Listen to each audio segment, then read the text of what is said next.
สุขีอัตตานังปาริหารัน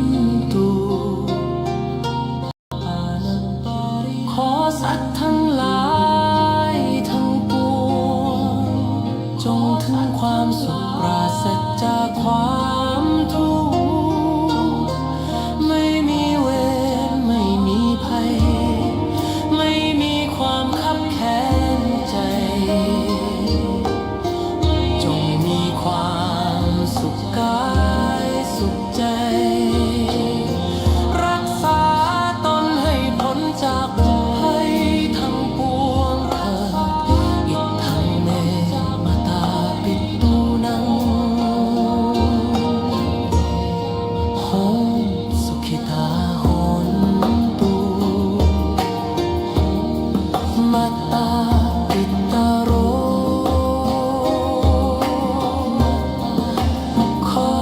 ส่วนบุญนี้จงสำเร็จแก่มารดาบิดาของข้าพเจ้าขอให้มารดาบิดาของข้าพเจ้ามีความสุขอิทังเมยาตินังสุขิตาโหนตุยะตโยขอส่วนบุญนี้จงสำเร็จแก่ญาติทั้งหลายของข้าพเจ้าจงสำเร็จแก่ญาติทั้งหลายของข้าพเจ้าจงสำเร็จแก่ญาติทั้งหลายของข้าพเจ้าสำเร็จแก่ญาติทั้งหลายของข้าพเจ้า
เจ้า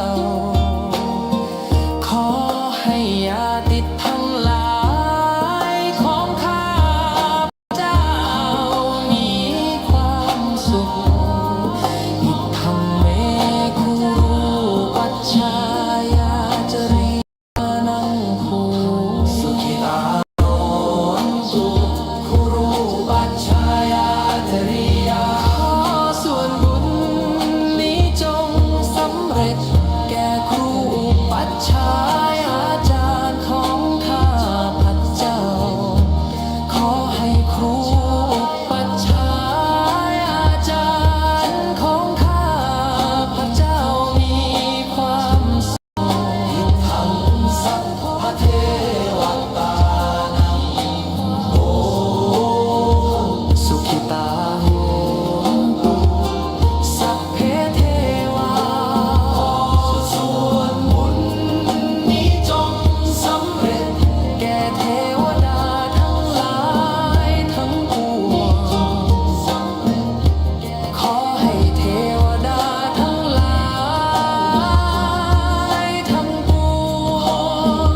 มีความสุขอิทังสัพพเวรีในนังโอสุขิตาโหตุสัพเพเวรีขอส่วนบุญนี้จงสำเร็จแก่เจ้ากรรมนายเวรทั้งหลายทั้งปวงขอให้เจ้า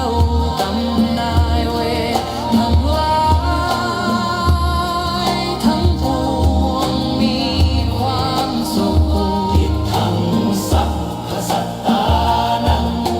โหสุขิตาโหนตุ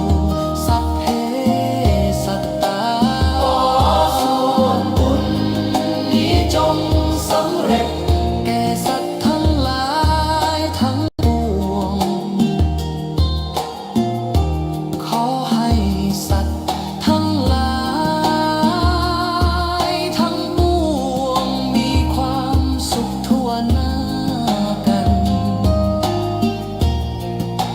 เธอ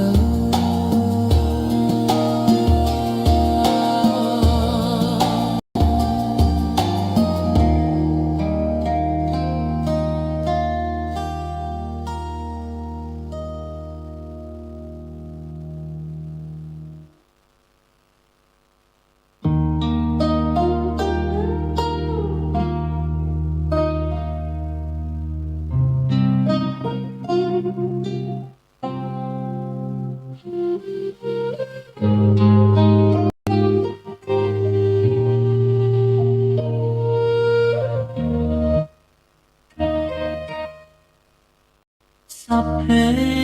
สัตตาสุขิตโยม ที่รับฟังอยู่ทางเฟซบุ๊กได้ส่งสัญญาณว่าออกทางวิทยุหรือยังเนาะตอนนี้ก็รู้สึกว่าอินเทอร์เน็ตพุดขาดหายแม่ปานนี้ยนดงเน็ตเนาะมาแล้วอ่ะ เอาละโยมพ่อโยมแม่เพื่อมาให้เสียเวลาเอาก็มารับฟังจากรายการต่อ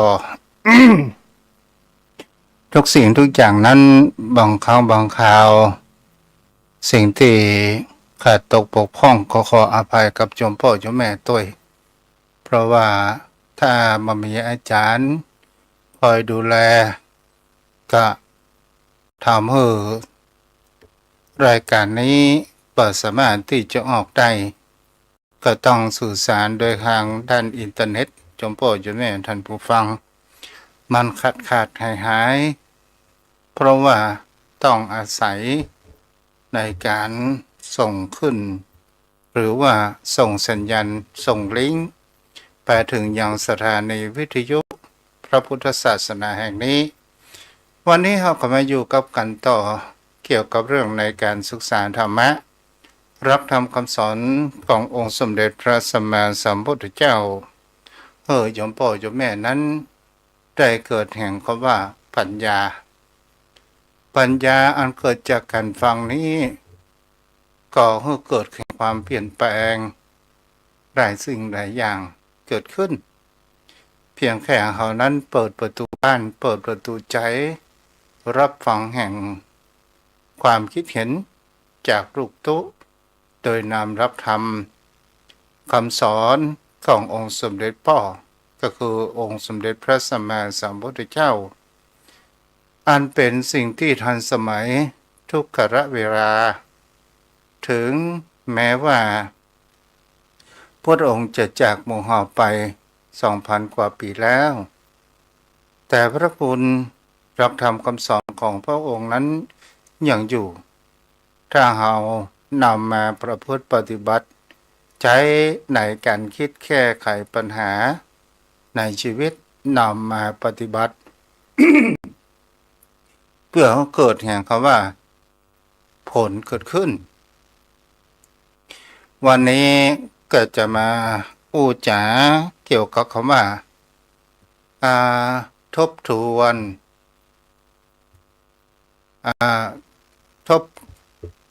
ทบทวนปล่อยวางสงบเจ้าพ่อเจ้าแม่ท่านผู้ฟังทั้งหลายที่จะพูดในเรื่องแห่งคำว่าทบทวนสงบทบทวนปล่อยวางสงบในเรื่องนี้เป็นสิ่งที่เราจะเห็นได้ว่าวิถีชีวิตของคนเรานั้นบางครั้งบางคราวคนเรามีชีวิตในแต่ละวันมีหลากหลายเรื่องราวเข้ามาในชีวิตเป็นสิ่งที่บุคคลเรานั้นบางครั้งบางคราวคนเราก็ไปรับแห่งกันที่เราได้เกิดจากการฟังก็ตามการได้หันก็ตามแล้วเกิดแห่งความไม่ประสบอารมณ์หรือว่าได้รับแห่งความว่าคำอู้คำจ๋าเพราะว่าคนเรานั้นคนเราทุกข์เพราะยึดทั้งสุขและทุกข์ทั้งสมหวังไม่สมหวังทั้งทุกข์เพราะคนเขาว่ายึดเพราะโดนด่ายึดเพราะโดนเจ็บจำน้ำใจต่างๆนานาอันนี้ก็เป็นสิ่งที่บุคคลเฮานั้นบางครั้งบางคราวเฮาก็ใจชีวิตของคนเฮาในแต่ละวันบางวันเฮาก็อยู่กับผู้คนมากมายบางวันเฮาก็อยู่กับคนเดียวแต่เฮาก็ได้สื่อสารทางโทรศัพท์อะไรอย่างก็ถามตา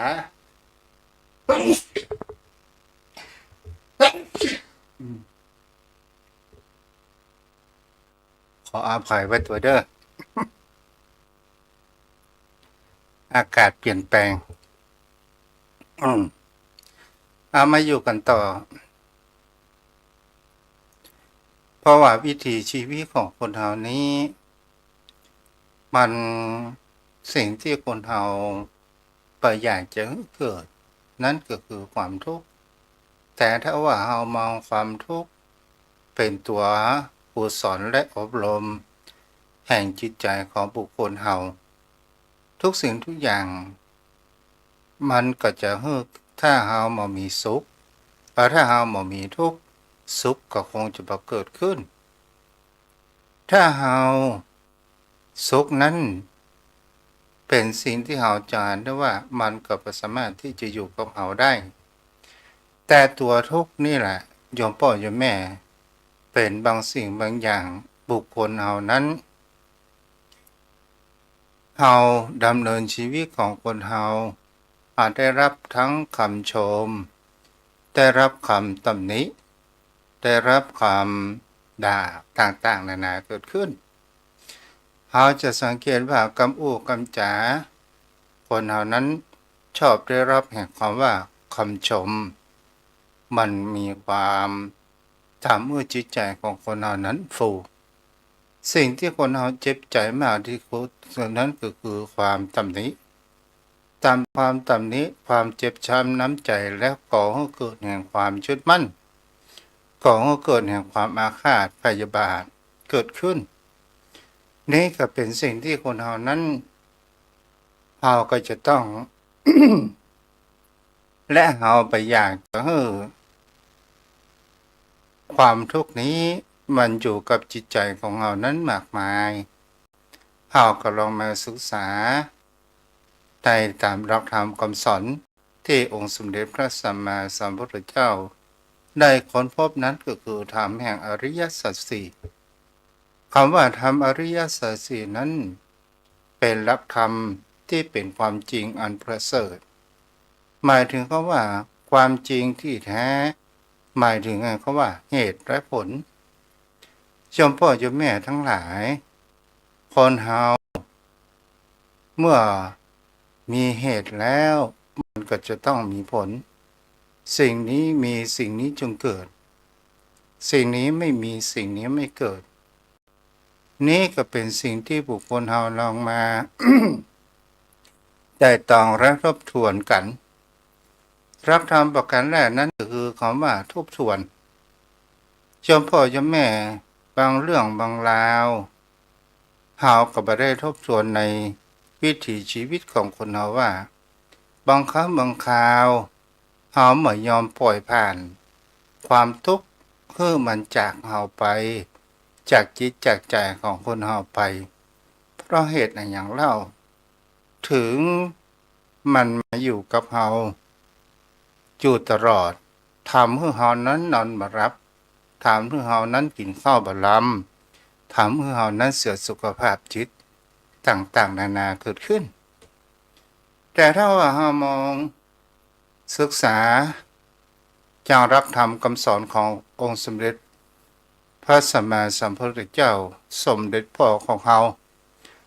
ลองมาทบทวนค้นหาเหตุและหาผลนั้นเกิดขึ้นเหตุผลบางสิ่งบางอย่างบางเรื่องบางราวคนเฮานั้นบางครั้งบางคราวก็เป็นเรื่องภายนอกบางครั้งบางคราวก็เป็นเรื่องภายในจิตใจคนเฮานั้นอย่างเช่นถ้าเฮาทบทวนว่าทำไมเอาไปยึดมั่นในคำพูดคำจาของบุคคลนั้นทำให้คนเฮานั้นเกิดแห่งความเครียดแค้นและเกิดแห่งความบ่สบายใจเฮาก็ลองมาศึกษาและทบทวนดูว่าชีวิตของคนเฮาที่ผ่านมาหรือว่าเวลาที่ผ่านมานั้น ความบกพร่องของเฮานั้นมีอยู่หรือไม่ถ้าเพิ่นตำนี้เพื่อก่อเฮาก็คงจะมีแห่งความว่าเปลี่ยนแปลงพฤติกรรมและนิสัยของเฮานั้นได้แต่สิ่งที่บุคคลเฮานั้นถ้าเฮามาค้นหาสาเหตุตั้งภายในแห่งจิตใจคำว่าโดนด่านั้นหรือว่าคนโดนตำหนิทำให้คนเฮานั้นมีความเจ็บใจแล้วเฮาพอว่าความเจ็บนี้เป็นอะไรอย่างเล่ามันเป็นเวทนาเกิดขึ้นเวทนาเป็นสิ่งที่คนเฮานั้นถ้าเฮามองความเป็นกลางกลางมันยังบ่ได้เกิดแห่งคำว่าความปรุงแต่งเวทนามันมีตัวสัญญาความจำหมายรู้เนี่ยมันเกิดขึ้นและตัวสังขารเกิดแห่งคำว่าความคิดและความปรุงแต่งและคนเฮาเลยแห่งคำว่ายึดมั่นถือมั่นว่าเป็นตนตัวของเฮาเองเขาด่าเขาตำหนิเฮาแต่ถ้าว่าเฮามาไต่ตองดูว่าเฮาก็บ่ใช่ผิดเฮาปล่อยวางใจเฮาก็เป็นสุขถ้าเฮาบ่ปล่อยวางก็จะผูกความเป็นอาฆาตและก็จะทำให้จิตใจของเฮานั้นมามีแห่งเขาว่าความสบายใจเกิดแห่งความเร่าร้อนแห่งจิตแห่งใจของบุคคลเฮานี้เองโยมพ่อโยมแม่ทั้งหลาย ถ้าเราฟังประการเช่นนี้เนี่ยคำว่าปล่อยวางเป็นสิ่งที่เราจะหันได้ว่าปล่อยวางในที่นี้หมายถึงเขาว่าปล่อยแห่งความโกรธกระตามปล่อยแห่งความยึดมั่นถือมั่นเพราะว่ามันผ่านไปแล้วมันเป็นเรื่องในอดีตณปัจจุบันเราควรที่จะเริ่มต้นสิ่งดีๆและทบทวนตั้งสติการตั้งสตินั้นเป็นสิ่งที่เป็นแสงสว่างเป็นประทีปเป็นสิ่งที่สำคัญที่จะดำเนินในชีวิตของคนเราบางท่านบางคนก็จมปลักอยู่ในแห่งความทุกข์เมื่อยอมออกจากจากคนเราทบทวนดูดีๆว่าทุกสิ่งทุกอย่างถ้าเรามองเป็นรักกฎเกณฑ์ของธรรมชาติทุกสิ่งทุกอย่างมันมีความเที่ยงแท้แน่นอนทุกสิ่งทุกอย่างมีความเปลี่ยนแปลงทุกสิ่งทุกอย่างไม่ใช่ตัวไม่ใช่ตน แม้กระทั่งความโกรธก็ตามมันก็อยู่เพียงแค่แป๊บเดียวแม้กระทั่งความทุกข์ก็ตามมันก็อยู่กับเราแป๊บเดียวแต่วิถีชีวิตของคนเรานั้นบางอย่างจะให้มันจากไปแต่มันก็จะต้องผ่านไปโยมพ่อโยมแม่ฉะนั้นเนี่ยเป็นสิ่งที่เราจะเห็นได้ว่าการที่คนเราปล่อยวางเพื่ออย่างเล่าก็เพื่อให้จิตใจของเรานั้นเกิดแห่งความอิสระเกิดแห่งความสบายคนเราจะสังเกตเห็นได้ว่าถ้าเราแบกสิ่งของต่างๆนานาเทินอยู่ไว้บนบ่าเทินอยู่ไว้บนหัวก็ตามถ้าเราเบาบางมันก็เริ่มมีความหนักหน่วงเกิดขึ้นถ้าเราเอาวางลงเสียแล้วมันก็จะทำให้ร่างกายของคนเรานั้นเบาสบายความโกรธก็ตามความยึดมั่นถือมั่นในตัวของเราก็ตามแท้ที่จริงแล้วมันเป็นสิ่งที่มีความเปลี่ยนแปลงอยู่สม่ำเสมอแล้วไอ้อย่างเล่าที่เป็นของเรามามีศรัทธาญาติโยมทั้งหลายสิ่งที่เป็นของเรานั้นก็คือที่ว่าการกระทำก็คือบุญและบาปแล้วเป็นสิ่งที่เราจะเห็นได้ว่าบางสิ่งบางอย่างบางเรื่องบางราวเราใจสติของเรานั้นก่อนเวลาที่เราจะโกรธเรานั้นหายใจเข้าลึกๆอย่างมีสติหายใจออกยาวๆอย่างมีสติก่อนและเราก็คิดพิจารณาว่าเราจะควรด่าหรือเปล่าเราจะควรว่าเราจะควรทะเลาะหรือไม่แล้วไอ้อย่างเล่าจะทำให้ความเดือดร้อนหรือว่าพอโทษแห่งความโกรธว่ามันจะเกิดในอย่างพ่อนี้ก็เป็นสิ่งที่มีความคิดที่พูดถึงว่าทบทวนและปล่อยวางเมื่อคนเราปล่อยวางและความสงบนิ่งนั้นเกิดขึ้นเพื่อถึงว่าความสงบนิ่งสยบแห่งความเคลื่อนไหวต่างๆนานาเกิดขึ้นโยมพ่อโยมแม่ความสงบในที่นี้หมายถึงคำว่าความสงบแห่งจิตแห่งใจทำให้จิตใจของคนเรานั้นมีแห่งคำว่าสติตั้งมั่นเมื่อคนเรามีสติแล้วความสงบนิ่งมีสมาธิและเราก็สามารถที่จะเป็นแห่งคำว่ามีจิตใจที่มีสติต่อสู้ยังอุปสรรคปัญหาต่างๆนานานั้นที่จะเข้ามาทางทวารทั้งห้าของเราที่มากระทบเราก็จะเกิดแห่งความว่าความยับยั้งชั่งใจนั้นเกิดขึ้นได้นี่เป็นสิ่งที่บุคคลเรานั้น ก็ลองเก็บพิจารณาดูว่านี้ก็คือเป็นสิ่งที่บุคคลเรานั้นถ้าเข้าใจในหลักธรรมแล้วเนี่ย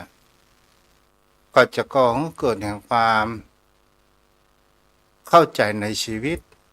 และเราจะดำเนินชีวิตของเราอย่างมีธรรมะรักธรรมะคำสอนขององค์สมเด็จพระสัมมาสัมพุทธเจ้าไม่ได้อยู่เพียงแค่ในวัดแม้กระทั่งบนโลกใบนี้ก็ได้สอนหลายสิ่งหลายอย่างเมื่อเราเรียนรู้ตามกฎเกณฑ์ของธรรมชาติเกิดขึ้นเอาขอความเปลี่ยนแปลงหน่อยโยมพ่อโยมแม่ความเปลี่ยนแปลงมันมาทุกยุคทุกสมัยในสมัยเฮาอยู่ประมาณเช่นนี้ต่อไป10 ปีไปหน้า20 ปีไปหน้าเหตุการณ์จะเป็นเช่นไรเฮาก็บ่สามารถที่จะคาดคะเนได้แต่สิ่งที่คนเฮาจงมีความสุขอยู่กับปัจจุบันหมายถึงคำว่าปัจจุบันนั้นอยู่อย่างมีความสุขใจมีความอิสระแห่งจิตแห่งใจนั้นเป็นสิ่งที่ดีที่สุดถ้าคนเฮาไปยึดกับในสิ่งที่คนเฮานั้นมาชอกช้ำและมาซ้ำเติมกับตัวเองมันก็ไม่ได้ประโยชน์อะไรอย่างเกิดขึ้นมาถ้าเฮาโทษตัวเองซ้ำเติมตัวเองบ่ให้อภัยตัวเองและไผเล่าจะมาอภัยตัวของเฮาเองโยมพ่อโยมแม่ตามรับธรรมคำสอนขององค์สมเด็จพระสัมมาสัมพุทธเจ้านั้นมีอยู่มากมายที่ประการแรกมันก็ตั้งจุดในแห่งเขาว่าอริยสัจสี่กันทั้งนั้นโยมพ่อโยมแม่และหนทางที่จะปฏิบัติไปสู่แห่งความพ้นทุกข์นั้นก็คือมรรคมีองค์8ถ้าเรารวมดูย่อๆกันก็คือศีลศีลสิกขาจิตตสิกขาปัญญาสิกขานั่นคือการศึกษาทำไมพระองค์ถึงปัญญาสินเกิดขึ้นล่ะก็เพราะว่าพระองค์นั้นในครั้งพระพุทธกาลยังศาสนาลักษณ์นั้นมีการบูชายังสัตว์สิ่งห้อยอันมีลมปราณต่างๆนานาเกิดขึ้นโยมพ่อโยมแม่เฮาก็จะเห็นได้ว่าต้นกำเนิดของคนเฮาที่มีศาสนาก็เพราะว่าคนเฮานั้นขาดที่พึ่งทางด้านจิตใจก็เพราะเหตุแห่งคำว่าภัยแห่งธรรมชาติภัยแห่งธรรมชาตินี้เนี่ยมันก่อให้เกิดแห่งความหมองหม่นใจของมนุษย์ของผู้คนเฮาจะเป็นน้ำท่วมก็ตามฟ้าห้องฟ้าคามไฟไหม้อะไรอย่างก็ตามแล้วทีนี้เฮาบ่มีที่พึ่งทางด้านจิตใจเฮาก็ไปนับถืออย่างเขาว่าบนฟากฟ้าก็จะต้องมีเทพยดาเฮาจะอ่านตำนานแห่งเมฆขลานั้นก็ได้แล้วก็เป็นสิ่งที่เฮาผู้คนเฮานั้นก็ได้เกิดแห่งความว่าทุกสิ่งทุกอย่างเป็นรูปธรรมบนฟากฟ้าก็จะต้องมีเทวดาบนฟากฟ้าก็จะบนพื้นดินก็จะต้องมีพูดผีปีศาจเพื่อที่จะมาแห่งคำว่าฟ้าดินลงโทษต่างๆนานาเอาก็ไปนับถือผีบนบานสันเก่าปูชายันต่างๆนานาครั้งพุทธองค์เป็นเจ้าชายสิทธัตถะก็หันในการด้านบูชายันต่างๆนานาก็เลยเป็นสิ่งที่จะหันได้ว่าเพื่อความสงบสุขแห่งความสันติในหลักเกณฑ์ของแห่งคำว่ามีศีลธรรมเกิดขึ้นศีลธรรมก่อให้เกิดแห่งความสงบทั้งตนเองทั้งประโยชน์ตนเองและประโยชน์ต่อสังคม โยมพ่อโยมแม่ท่านผู้ฟังทั้งหลาย วันนี้เราก็ได้ศึกษาธรรมะมาพอสมควรโยมพ่อโยมแม่ท่านผู้ฟัง วันนี้ผู้ติดตามทางเฟซบุ๊ก ขอประกาศอนุโมทนาแม่พระริกเสมพันเดอร์ที่ได้ร่วมทำบุญเป็นเจ้าภาพค่าอินเทอร์เน็ตโทรศัพท์โยมพ่อโยมแม่ท่านผู้ฟังทั้งหลายก็ช่วงนี้ก็จะประชาสัมพันธ์เกี่ยวกับว่าลูกตุ๊นั้นได้แต่งโต๊ะไม้ก็คือใช้ไม้ทั้งหมดจะเป็นไม้สักเนาะโยมพ่อโยมแม่ก็ยังขาดปัจจัยที่จะเป็นเจ้าภาพใครจะร่วมทำบุญเป็นเจ้าภาพโดยกันก็มันมีอยู่10 กว่าตัวเนาะโยมพ่อโยมแม่ท่านผู้ฟังเพราะว่าทางวัดนั้น ยังไม่มีโต๊ะที่เป็นสมบัติของส่วนตัวก็เลยมีการมีงานก็เลยว่าเขามีโต๊ะไม้เพราะว่าบางครั้งมีการมีงานก็ไปยืมของชุมชนแต่มันก็ไม่ได้ขาดอะไรอย่างนะโยมพ่อโยมแม่แต่โต๊ะไม้เนี่ยบังเอิญมีคนเอาไม้มาให้แล้วมันก็จะต้องซื้ออุปกรณ์จ้างช่างเขาเปิ่นจะเอาตัวละ1,500โยมพ่อโยมแม่ท่านใดอยากจะเป็นเจ้าภาพก็ติดต่อมาได้เด้อจะได้บันทึกชื่อเขียนชื่อลงบนโต๊ะตัวโยมพ่อโยมแม่ท่านผู้ฟังที่อยู่ทางบ้านก็สามารถติดต่อเข้ามาได้วันนี้มีแม่ปาเนยุนดงเนตรน้าน้องคนเดิมรับฟังอยู่อนุโมทนาและก็มีแม่หน่อยในเมืองที่รับฟังอยู่เนาะเอาละจะได้อู้จากับป่อนานสายันวันนี้ก็สัญญาณขาดตกบกพร่องบุญดีท่านพระอาจารย์ได้ลิงก์มาดูสัญญาณให้เนาะ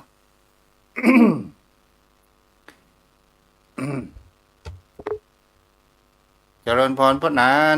ขอกราบแทบใต้เวสาเมตตาธรรมท่านพระพุทธเจ้าด้วยความเคารพสูงยิ่งครับท่านเจ้าครับ เจ้า วันนี้สัญญาณมันบอกค่อยเสถียรนะครับท่านพระพุทธเจ้า อ๋อมันให้เป็นอย่างสักอย่างละขออาจารย์เข้ามาพออย่างดีแล้วเนาะ อ๋อครับมันก็เป็นไปบอกโลกธรรมดาของมันท่านพระพุทธเจ้าครับ จะ แต่ก็ชัดเจนฟังได้ครับท่านเจ้า เดี๋ยวขออนุโมทนาผู้ใจเฟซบุ๊กว่า การเข้านึ่งปิ้งย่างสปะไวสาเดอร์อยู่ทัดใดบอกตัวเนาะ เจ้า จะนำเฟซบุ๊กเอาละพ่อหนาน วันนี้ก็อู้ทำแมะ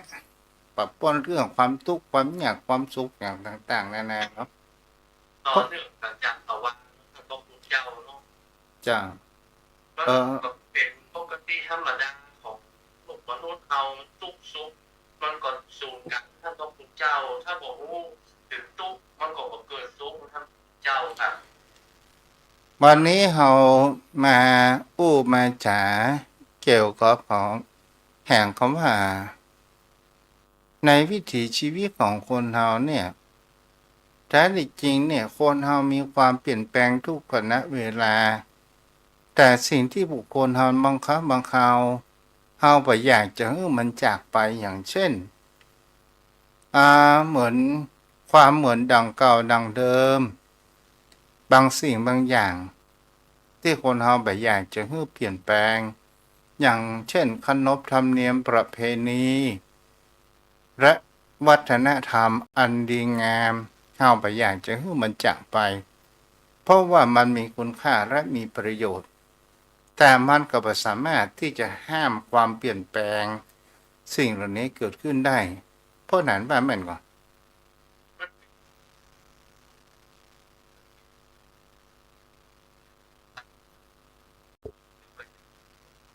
นจะเจ้าประเพณีวัฒนธรรมการดำรงชีวิตมันเป็นไปตามยุคตามกาลเวลาของมันอย่างช่วงเปลี่ยนผ่านอย่างเราเคยพบเคยผ่านเนี่ยนะตั้งแต่เกิดมาโมและดำรงชีวิตอยู่ปัจจุบันวิถีชีวิตความเป็นอยู่มันเปลี่ยนเป็นยุคเป็นกาลนะครับพระพุทธเจ้า แล้วก็ บางทีเขาบอกตัวมันก็ต่างก็เพราะว่าสิ่งที่มันมีปัจจัยเนี่ยที่มันเปลี่ยนแปลงความเจริญของด้านวัตถุโดยและก็เหตุการณ์ชีวิตความเป็นน้อยมีบางครั้งเอาไปโดยทางอ้อมนะครับเจ้าครับ และก็เป็นสิ่งที่คนเราบ่สามารถที่สกัดกั้นแห่งความเปลี่ยนแปลงนี้ได้นะพ่อแหนเนาะ ครับทำได้ยากครับท่านพระคุณเจ้าเพราะมันต้องคล้อยตามหรือว่าเป็นไปตามเช่นนั้นของเหตุการณ์สภาพแวดล้อมครับเอายับยั้งมันได้ยากครับอย่างในการดำรงชีวิตของเราเนี่ยมันมีเครื่องพ่นแรงมันมีเทคโนโลยีอย่างเข้ามาช่วยวิถีชีวิตแบบเดิมๆมันก็จะ พ่อเปลี่ยนแปลงแม้กระทั่งภาษาเนาะภาษาเราอ่อนว่า ความเป็นอยู่หินอยู่ท่านพระพุทธเจ้ามันเป็นยุคเป็นยุคไป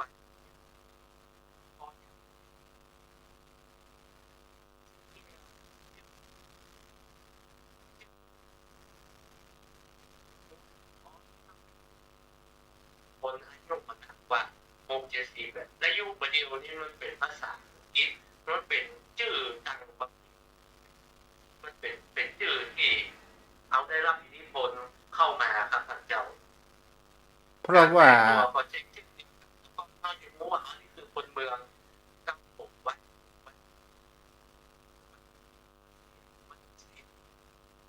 คนเมืองแต่งตัวตั้งแต่ว่ามันเป็นเช่นนั้นมันผสมผสานกันหมดนะครับท่านเจ้าครับ ก็เป็น คนกันเจ้าของผู้ไทยก็ไม่ก็เป็นคนเมืองแต่เราเป็นผู้ขายบ้านผู้เขาเป็นคำไทยลูกก็ต้องพูดภาษาไทยโอ้เขาบอกว่าโอ้เนี่ยว่าพ่อแม่คนเป็นคนไหนไม่ใช่เป็นคนเมืองนี่ครับเจ้า แล้วภาษาเมืองผมเปลี่ยนมัน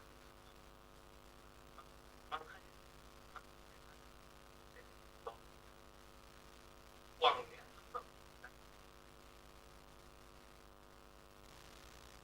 หมดไปเสียงไปโอ้เป็นภาษายุคใหม่เข้ามา แม่นล่ะ ภาษาของเมืองของจะ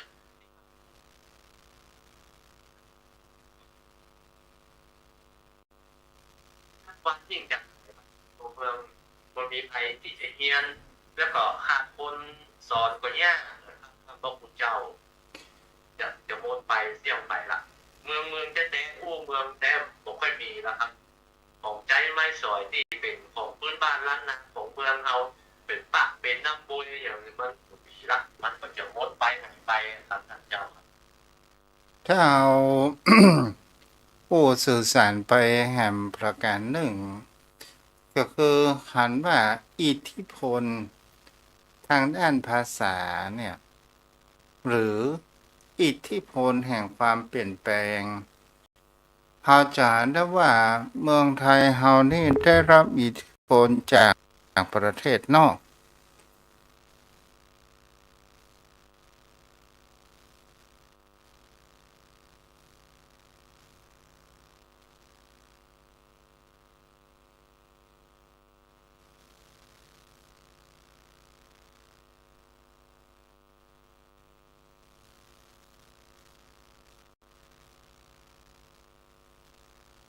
เป็นส่วนใหญ่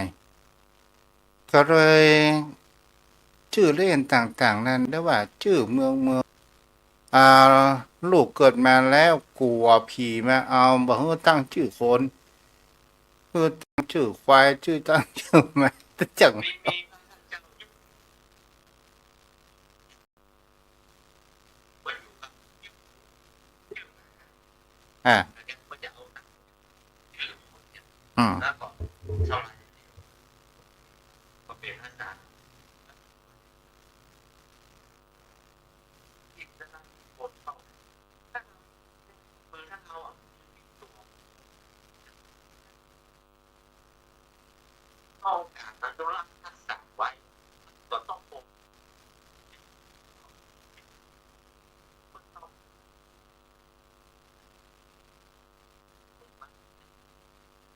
มันติดตัวแล้วมันมีความเปลี่ยนไปแม้กระทั่งภาษาในยุคใหม่สมัยใหม่เนี่ยคำว่าเกิบคำว่าแคปมันก็บ่มีละมันจะเป็นรองเท้าเป็นรองเท้าไปเสีย มันเป็นยุคของพ่อแม่เอาละที่อู้ครับมันยุคสมัยไปเดียวนี้เดี๋ยวจะบัดใจคำนี้แล้วครับพระคุณเจ้าอย่างเขาว่า เอาเหล่าขวัญนินทาหรือว่าเขาก็ภาษาใหม่เขาว่ามูลี่เขาก็ว่าอะอย่างมูลี่คำว่าการแกล้งเขาก็ว่าแกล้งไปอย่างนี้เป็นต้นเนาะ มันมันพ่อพ่อพ่อที่เขาบอกบอกเปิพองเนาะมาอ๋อมันคือความหมายอันนี้กันอืมเราบอกมันจะมันเปลี่ยนแปลงไป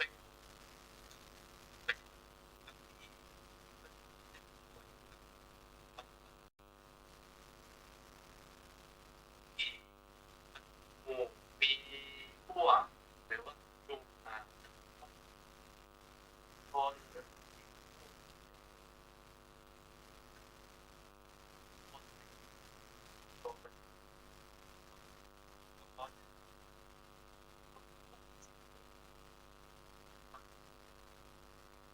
เจ้าเนาะมันของบางอย่าง โอ้สามารถของพระองค์แบบมีคำว่าล้าสมัยเนาะเพราะว่า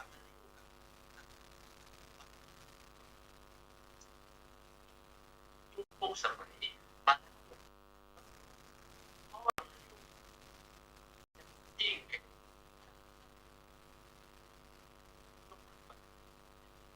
สัญญา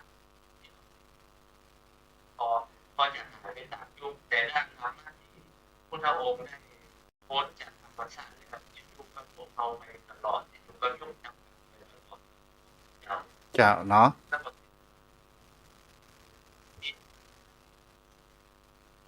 เข้าเขาเองเรียนโลกเกินไป เจ้าเอาตีกันเนาะปะนะเนาะ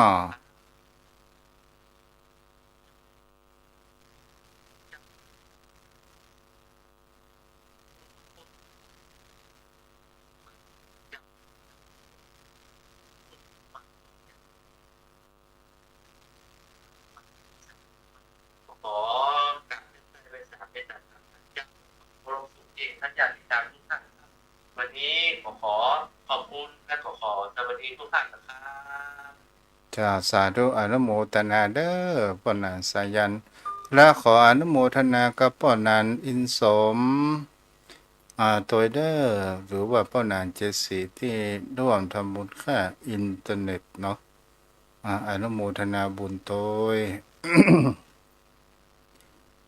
เอาโยมพ่อโยมแม่ที่อยู่ทางบ้านถ่ายเจอโทรศัพท์มา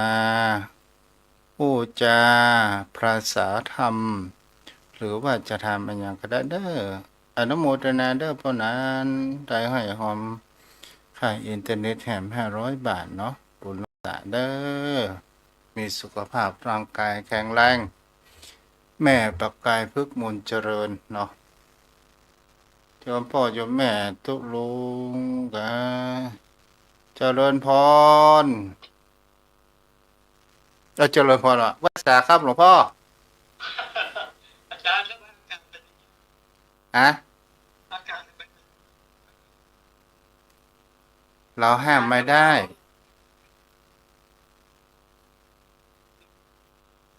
อืมมันเป็นเรื่องของธรรมชาติ มันเป็นเรื่องของธรรมชาติหลวงพ่อ อืม ไม่มี ไม่มี เออ ก็ไม่มี จ้าจ้าครับสวัสดีครับ ไปสาหลวงพ่อ คนเราจะเฮอธรรมชาติเหมือนดังใจมันก็เป็นไปไม่ได้เนาะอนุโมทนาแม่จุนศรีภาชา ต้องยอมรับแห่งความเป็นจริงในชีวิตเราก็จะอยู่อย่างปัจจุบันอย่างมีความสุขชมพ่อชมแม่ท่านผู้ฟังใครจะโทรมา0631639950ครั้งแหม6 นาทีแคนเดอร์ก็ยืนตรงเคารพธงชาติวันพรุ่งนี้ก็มารับฟังกันใหม่เด้อชมพ่อชมแม่ท่านใดที่มีเจตนาอยากจะสร้างโต๊ะไม้ไว้ให้กับวัดกบาก็เชิญได้เด้อเจริญพรอ๋อคนเก่าคนเดิมไม่ลืมเนาะ โอ้อยู่นั่นกูหนักแล้วไป เป็นย้ำเพิ่นนั้นเพิ่นไทยแต่แต่ โอ้เขาก็ต้องเป็นตัวใจนะ อืมแม่นถูกต้องถูกต้องครับของจิตใจของเฮาสบายก็พอค่ะเปิ้นเผาถุงพลาสติกใส่หลังตีนก็จะไปเดือดร้อนมันเนาะ เจ้ารักษาเลยเจ้าเจ้าบุญรักษาเอาถ้าแหม5 นาทีเด้อโทรเข้ามาได้โทรอู้จากันมีอะหยังแบ่งความคิดเห็นซึ่งกันและกัน ส่วนอู้ถึงโบราณสายันก็เป็นตู้เจ้าอ่าเก่าตู้เจ้าเปิ่นมีปัญญาความทรงจำนักเจริญพรแม่อาลี